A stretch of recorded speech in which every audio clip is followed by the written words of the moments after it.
உண்மை எப்படி பயத்தை கிளப்பி விடும்னா அழகாக பார்த்துட்ருக்கேன்.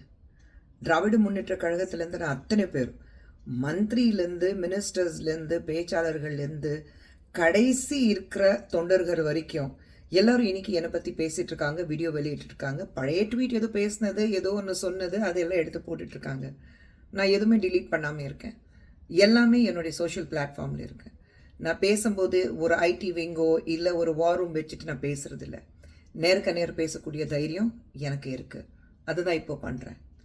எத்தனை பேர் எனக்கு எதிராக, எனக்கு எச்சரிக்கையாக ஒரு சில விஷயங்கள் சொல்லியிருக்கிறாங்க.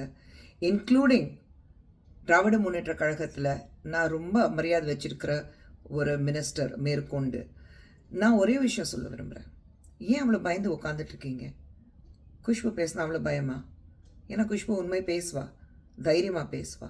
நான் பேசினதுக்கு தவறாக அர்த்தம் எடுத்துக்கிட்டு அது மட்டும் மக்கள் மத்தியில் போடுறதுக்கும், நீங்கள் ஒரு திசை திருப்பிற்கான ஒரு வேலை செய்கிறதுக்கும் குஷ்பு இங்கே உட்காரல. அது உங்களுடைய வேலை. ஏன்னா உங்களுடைய எந்தெந்த வகையில் நீங்கள் மக்கள் ஏமாத்திருக்கீங்க, எந்தெந்த வகையில் மக்களை வந்து ஏமாத்திட்டுருக்கீங்க, ஏமாத்திட்டு வருவீங்க, அது உங்களுக்கும் தெரியும், எனக்கும் தெரியும், மக்களுக்கும் தெரியும். நான் இன்னைக்கு உங்ககிட்ட ஒரே விஷயம் சொல்ல விரும்புகிறேன். டாஸ்மாக் குறைப்பீங்களா, குறைக்க மாட்டீங்களா? இது நீங்கள் சொன்னது, முதலமைச்சர் ஸ்டாலின் அவர்கள் சொன்னது, உங்களுடைய யூத் மினிஸ்டர் உதயநிதி ஸ்டாலின் அவர்கள் சொன்னது. நாங்கள் வந்து டாஸ்மாக் குறைப்போம். குறைப்பீங்களா, குறைக்க மாட்டீங்களா? 3500 கிலோகிராம் 2000 கோடி வர்த் ட்ரக்ஸ் பறிமுதல் செய்யப்பட்டிருக்கு. அதுவும் உங்கள் கிட்டிலிருந்து. அப்போ அதில் உங்களுக்கு எந்த சம்மந்தமும் இல்லை, நீங்கள் சொல்லலாம். டாஸ்மாகில் செந்தில் பாலாஜி அவர்கள் இன்னைக்கு ஜெயிலில் இருக்கிறாரு, அதுக்கு எங்களுக்கு எந்த சம்மந்தமும் இல்லைன்னா சொல்லலாம். பழைய ட்வீட்ஸ் எல்லாம் எடுத்துகிட்டு நீங்கள் போடணும், பழசு பேசினதெல்லாம் நீங்கள் எடுத்து போடணுன்னா அது உங்களுடைய டிஎன்ஏ நான் சொல்லியிருக்கேன். ஏன்னா இப்போ இருக்கிற கரண்ட் இஷ்யூஸ் பேசுகிறதுக்கும் உங்ககிட்ட எதுவுமே இல்லை. மக்களுக்கு என்னதை செஞ்சிருக்கோம், என்ன செஞ்சுட்டு வரோம், அது மட்டும் சொல்லுங்களேன். அது சொல்கிறதுக்கு தைரியம் உங்களுக்கு இல்லை, இருக்கும், இருக்காது. ஏன்னா திமுக பற்றி எனக்கு நல்லா தெரியும். அந்த தைரியம் உங்கள் தலைவனுக்கும் இல்லை, அந்த தைரியம் உங்களுக்கு யாருக்குமே இல்லை. குஷ்பு எப்பவுமே நேரடியாக தான் பேசுவாள். சுற்றி வலிச்சு மூக்கு இப்படி பிடிக்காமல் சுற்றி வலிச்சு பேசுகிற பழக்கம் குஷ்புக்கு கிடையாது. தான் இன்றைக்கி சொல்கிறேன். நீங்கள் வந்து தாய்மார்களுக்கு, தமிழ்நாட்டில் இருக்கிற பெண்களுக்கு நீங்கள் வந்து 1000 ரூபாய் கொடுக்கறதுக்கு பதிலாக டாஸ்மாக் குறைச்சிங்கன்னா அவங்க பல ஆயிரம் வந்து சேமித்து அவங்க குடும்பத்தை நல்லபடியாக சந்தோஷமாக தலை நிமிர்ந்து அவங்களால அந்த குடும்பத்தை நடத்த முடியும். இதுதான் விஷயந்தான் நான் சொன்னேன். இதை திசை திருப்பிட்டு நீங்கள் மக்கள்கிட்ட பெண்களை கேவலப்படுத்த மாதிரி நான் பேசியிருக்கேன்னா சொல்கிறீங்க. பெண்களை கேவலப்படுத்துறது, பெண்களை அவதூறமாக பேசுறது, பெண்களை பற்றி தப்பான ஒரு விஷயத்தை பரவுறது, இது திமுகவுடைய டிஎன்ஏ, குஷ்புடைய டிஎன்ஏ கிடையாது. திமுகவில் இருக்கும்போது பார்த்துருக்கேன், வெளியில் வந்ததுக்கப்புறம் பார்த்துருக்கேன், இப்போவும் பார்த்துட்டு தான் இருக்கேன். ஸோ எனக்கு இந்த பூச்சாண்டி வேலையெல்லாம் குஷ்புக்கு காட்டாதீங்க.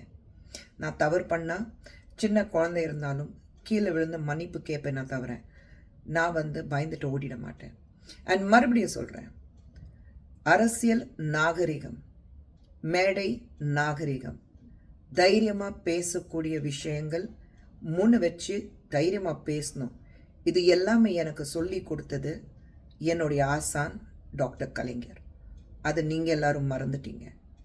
ஆனால் நான் மறக்கலை, மறக்கவும் மாட்டேன். அப்போ ஒருவேளை நான் தப்பாக பேசியிருக்கேன் அப்படி நீங்கள் நினச்சிங்கன்னா அது என்னை சுற்றி காட்டாதீங்க. எங்கே சுற்றி காட்டணும் அதை நீங்கள் நினச்சி பாருங்கள். ஆனால் சொல்லி கொடுத்த விஷயங்கள் என்றைக்குமே நான் மறக்க மாட்டேன். என்னுடைய மாதா பிதா குரு தெய்வம் நான் சொல்லுவோம். என்னோடய குரு எனக்கு என்ன சொல்லி கொடுத்துருக்காரோ அதை என்றைக்குமே நான் மறக்க மாட்டேன். அவர் வந்து அவமானப்படுத்த மாதிரி, அவர் வந்து கேவலப்படுத்துகிற மாதிரி என்றைக்கும் பேசியிருக்கவும் மாட்டேன். அது எனக்கு தெரியாது. ஆனால் உங்களுடைய புது தலைவனுக்கு கீழே நீங்கள் எல்லோரும் இப்படி பேசணும் வேறு கட்டாயம் இருக்குது, அதுவும் எனக்கு புரியுது. ஸோ உங்கள் மேலே எனக்கு கோபம் கிடையாது, ஆனால் பரிதாபமாக இருக்குது. ஏன்னா இப்போ இருக்கிற காலகட்டத்தில் எல்லாருக்கும் ஆமாம் சொல்லிட்டு போகக்கூடிய ஒரு விஷயம் இருக்குது பாருங்கள். நீங்கள் இவ்வளோ வேலை செய்கிறதுக்கு பதிலாக ஒரே விஷயம், நாங்கள் இவ்வளோ நல்லது பண்ணியிருக்கோம், ஆமாம் சென்ட்ரல் கவர்மெண்ட்லேருந்து இவ்வளோ பணம் வந்தது, அது வச்சுட்டு நாங்கள் இவ்வளோ நல்ல விஷயங்கள் பண்ணியிருக்கோம், பிரதமர் மோடி அவர்கள் இவ்வளோ விஷயங்கள் எங்களுக்கு பண்ணி கொடுத்துருக்கிறாரு, அதனால தான் அந்த நல்ல திட்டங்கள் மக்களுக்கு சேர்த்துருக்கோம், மக்கள்கிட்ட கொண்டு போயிருக்கோம், அதை சொல்லுங்கள். ஆனால் அதை சொல்ல மாட்டீங்க. ஏன்னா அதை சொல்கிறதுக்கு, உண்மை பேசுகிறதுக்கு தைரியம் வேணும். தைரியம் பொறுத்த வரைக்கும் அது உங்களுடைய லிஸ்ட்டில் இல்லை. திராவிட முன்னேற்ற கழகமும் தைரியமும்.